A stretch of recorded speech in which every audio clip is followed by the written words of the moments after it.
లేదు ఈ అమరావతి అంశం మీద ఒకసారి ఆయనతో మాట్లాడదాం. సార్ పట్టాభి గారు నమస్తే. నమస్కారం వర్మ గారు. ప్రొఫెసర్ నాగేశ్వరరావు గారు కూడా ఉన్నారు సార్. ఇందాక మిమ్మల్ని మేము లైవ్లో తీసుకోవడానికి ట్రై చేసాం. ఆ టాపిక్ వచ్చినప్పుడు అమరావతి భవిష్యత్తు అనే అంశం అన్నది ఏ రకంగా అడుగులు వేస్తున్నారు అన్నది సర్వత్రా ఉత్కంఠ రేపుతున్నది.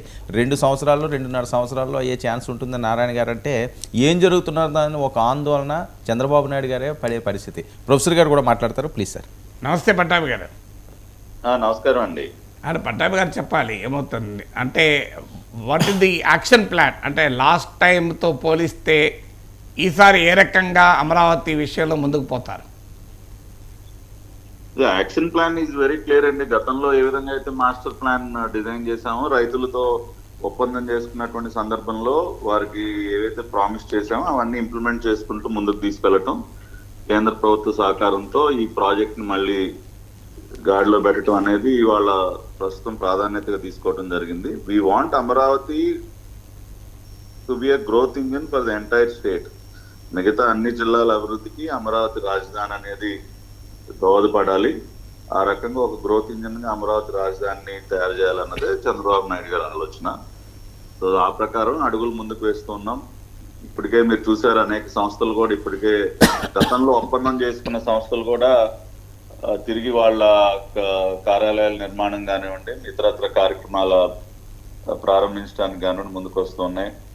XLRI అనే సంస్థ ఇప్పటికే వాళ్ళు తమ సంస్థను కూడా ఇక్కడ ఏర్పాటు చేస్తామని వాళ్ళు ముందుకు రావటం.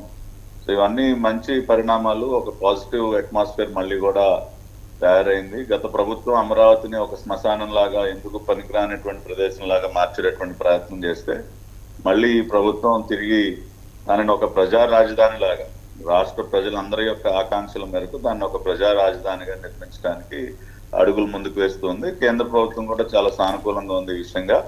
ప్రధానమంత్రి గారితో జరిగినటువంటి సమావేశంలో కానివ్వండి, ఆ తర్వాత అనేక మంత్రిత్వ శాఖలతో జరిగినటువంటి సమావేశంలో కానివ్వండి, దానికి అమరావతి రాజధానికి ఉపయోగకరమైనటువంటి నిర్ణయాలు అనేకం తీసుకోవడం జరిగింది.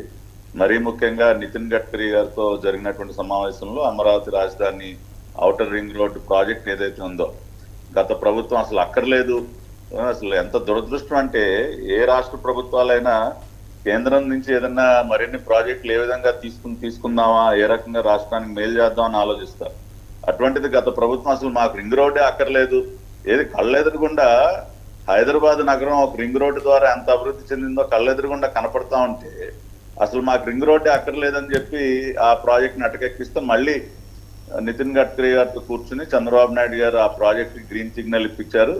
ఇన్క్లూడింగ్ ల్యాండ్ ఎక్విజిషన్ కాస్ట్ కూడా కేంద్ర ప్రభుత్వం భరించేటట్టు ఒక అగ్రిమెంట్ కూడా రావడం జరిగింది. దాదాపు 25,000 కోట్ల రూపాయలతో ఔటర్ రింగ్ రోడ్ ప్రాజెక్ట్ ని మేము ముందుకు తీసుకెళ్తున్నాం. అంతేకాకుండా హైదరాబాద్ నుంచి అమరావతి ఈ 2 రాజధానుల యొక్క కనెక్టివిటీ, ఒక గ్రీన్ ఫీల్డ్ ఎక్స్ప్రెస్ హైవేని కూడా రూపొందించడానికి కూడా ఒక ఒప్పందం జరిగింది. దాదాపు 60-70 కిలోమీటర్ల దూరం కూడా తగ్గబోతుంది. ఇప్పుడు విజయవాడ హైదరాబాద్ మధ్య ఉన్నటువంటి డిస్టెన్స్ కంటే ఇంకా అది కూడా తగ్గుతా ఉంది. అంటే ఈ 2 క్యాపిటల్స్ కనెక్టివిటీ పెంచినట్లయితే ఇంకా కూడా, అంటే 2 రాష్ట్రాలు అభివృద్ధి చెందాలన్నది కూడా మా లక్ష్యం. ఏదో ఒక 2 తెలుగు రాష్ట్రాలు బాగుండాలి, అంతేగాని ఒక రాష్ట్రం ఏదో వెనకబడిపోయి ఒక రాష్ట్రాన్ని తొక్కేసి ఇంకో రాష్ట్రం ముందుకెళ్లాలన్నది చంద్రబాబు నాయుడు గారి ఆలోచన ఎప్పుడు కాదు. ఇవాళ ఈ 2 రాష్ట్రాల ముఖ్యమంత్రులు కూడా సాయంత్రం మీట్ అవుతా ఉన్నారు. కాబట్టి ఒక సౌహృద్భావ వాతావరణంలో 2 రాష్ట్రాలు అభివృద్ధి చెందాలి. ఆ రకంగా 2 రాజధానుల మధ్య కూడా ఒక గ్రీన్ ఫీల్డ్ ఎక్స్ప్రెస్ వే ఉండాలని చెప్పి ఆ నిర్ణయం జరిగింది. అదేవిధంగా రాయలసీమ నుంచి అమరావతికి కనెక్టివిటీని కూడా పెంచే విధంగా కూడా నిన్న ఒక ప్రాజెక్ట్ పై ఒక అగ్రిమెంట్ కి రావడం జరిగింది. గత ప్రభుత్వం, గత ముఖ్యమంత్రి రాయలసీమ కనెక్టివిటీకి సంబంధించినటువంటి రోడ్లను కూడా అష్టవంకర్లు తిప్పి, గతంలో ఆయన తండ్రి హైదరాబాద్ ఔటర్ రింగ్ రోడ్ ఏ రకంగా అష్టవంకర్లు తిప్పాడో, ఈయన కూడా రకరకాల వంకర్లు తిప్పి పులివెందుల మీదగా వేసుకున్నాడు ఆ రోడ్ని. అంటే ఎంతసేపు స్వలాభం తప్పితే ఇంకొక ఆలోచన అనేది ఉండదు.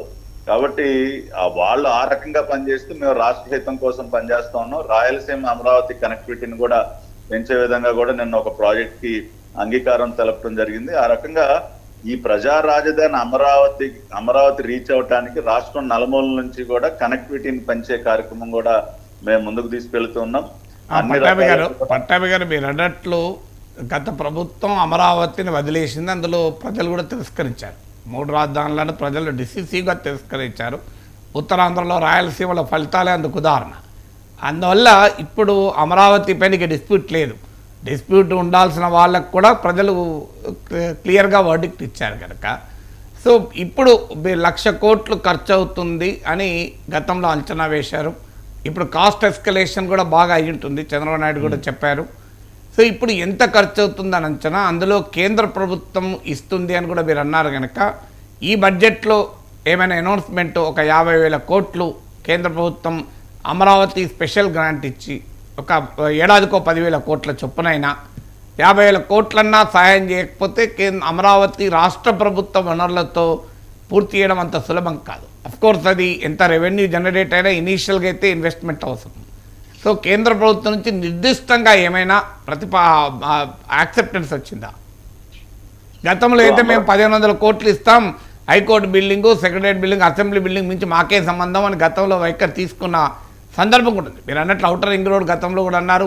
జగన్మోహన్ రెడ్డి ప్రభుత్వం అమరావతి వదిలేసింది కనుక ఔటర్ రింగ్ రోడ్ కూడా వదిలేసింది, కనెక్టివిటీని కూడా గతంలో అంగీకరించింది కానీ వదిలేసింది. నిర్దిష్టంగా కేంద్ర ప్రభుత్వం అమరావతికి ఏమైనా ప్రత్యేక గ్రాంట్ ఇవ్వబోతుందా? ఇప్పుడు అమరావతికి సంబంధించి కేంద్ర ప్రభుత్వ సహకారమే కాకుండా ఇంకా ఇతరత్ర రకరకాల ఫైనాన్సింగ్ మోడల్స్ కూడా ఉన్నాయి. వాటన్నిటిని కూడా చంద్రబాబు నాయుడు గారు పరిశీలిస్తున్నారు. ఎంత దుర్మార్గం అంటే గతంలో వరల్డ్ బ్యాంక్ అమరావతి రాజధానికి మేము లోన్ ఇస్తామని ముందుకు వస్తే దానిని కూడా అక్కర్లేదు పొమ్మని చెప్పి వెనక్కి తిప్పి పంపించింది రాష్ట్ర ప్రభుత్వం. ఇవాళ వాళ్ళు అమరావతిని వదిలేసుకున్నారు కనుక అన్ని వద్దన్నారు అనుకోండి. అదే అప్పుడు అందుకని వాళ్ళు అమరావతి అనే డ్రీమ్ ని కిల్ చేయదలుచుకున్నారు. That was